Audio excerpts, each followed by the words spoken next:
My question today, when I found out 48 hours ago, I got this phone call 48 hours ago that you were going to be here and I was going to get to talk to you. And at first I couldn't believe it, and then I started feeling rather emotional. And I thought about it, why? And I realized, well, her music must have been awfully important to me in my life, at one point. Is that a reaction you get many times? It's so amazing to me that this one album at one point in time touched so many people, and it reached out into parts of the world that really surprised me. Like, I met a woman from Afghanistan when I was lobbying in the House for a bill that I work on to protect the Northern Rockies, and this woman was with Carolyn Maloney, the congresswoman from New York, and she said she listened to Tapestry and it really moved her and it touched her, and I was so surprised because I didn't think that there was that kind of freedom, but then I realized that that was before the Taliban, and so she was able to hear it. And to know that it had that kind of reach is so amazing. And interestingly enough, when I go out and talk to people on behalf of Senator Kerry, my message could be, vote for Senator Kerry because you like Tapestry. It isn't. My message is, listen to what I have to say because you like Tapestry. And if you do the homework and you go online and you check his record and you see, not based on ads that attack character, which are going to be coming, but based on the record and based on what you know by informing yourself, I will respect the decision you make if it's based on information and intelligence and you're voting your conscience. But that's what I ask people to do, is just do the homework and then vote your conscience. Okay.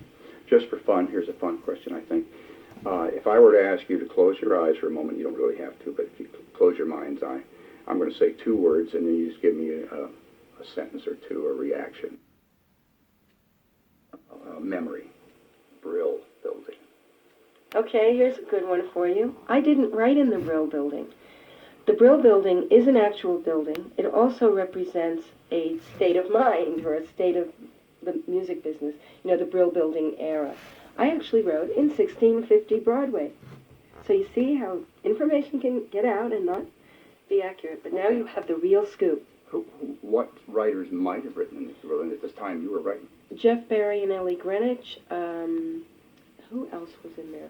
Well, Paul Simon, who now has offices in the Brill Building. I wouldn't be surprised if he owns part of it. Yeah. But he was writing there. I mean, a lot of really good writers have written there over the years. And I certainly went there. But the little cubicles were in 1650 Broadway, which, by the way, is not on Broadway. It's on 51st Street, but it has a Broadway address. So everything is... It's all messed up. It's all messed up. Okay. And just one last question here. When you wrote Tapestry, you had the song Tapestry. You saw your life as a tapestry. In the last 30 years, not a whole lot, but just a couple of highlights, beautiful pictures that you would include in your tapestry since then. My life? Yeah. Well, living in Idaho, for one, which I've lived in for 26 years.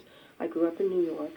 But I love Idaho, and one of the things I love about it is there's a lot of rural people, and I've gotten to experience people's problems sort of as their neighbor. I mean, I'm economically better off than most people, although downloading has kind of hurt my industry as well. Mm-hmm. But I like that in the tapestry of my life, the people of Idaho mean a lot to me. And the people of Minnesota have a lot in common with my neighbors. And I really appreciate that. Just driving out here, getting out of the Twin Cities, it's great to see the scope of Minnesota. Well, I learned so much about you in just such a very short time. Thank you. I told Carole King that, and it actually came to my radio station. Carole, that came out before CDs became really big. I remember playing it on a 45. Wow. City streets. And loved it. I just absolutely loved it. It was, what an evocative song it was. It just put me in a mood, put me in a scene. When you wanted to say something about that? Well, yeah, it's really funny. First of all, I'm so gratified that you like that song because that's a very special album to me. It's one of my favorites that I've done. Here's a story about that song and radio. There are radio stations that have, certain formats. And at that time, there was a radio station in Los Angeles that was the easy listening station. And they, at first, didn't want to play it. And I'll tell you why.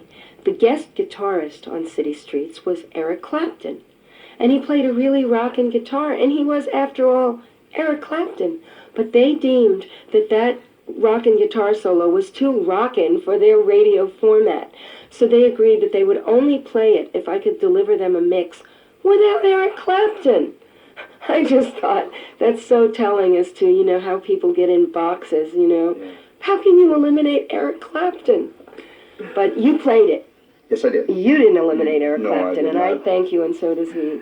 Are you?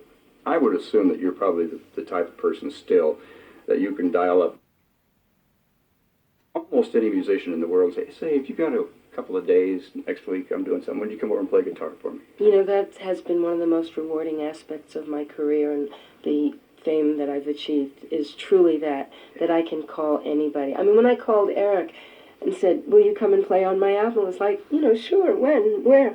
And then he came into the studio. You know how people have entourages. This guy comes in, he's carrying a guitar in one hand and an amp in the other, and he says, where would you like me to set up?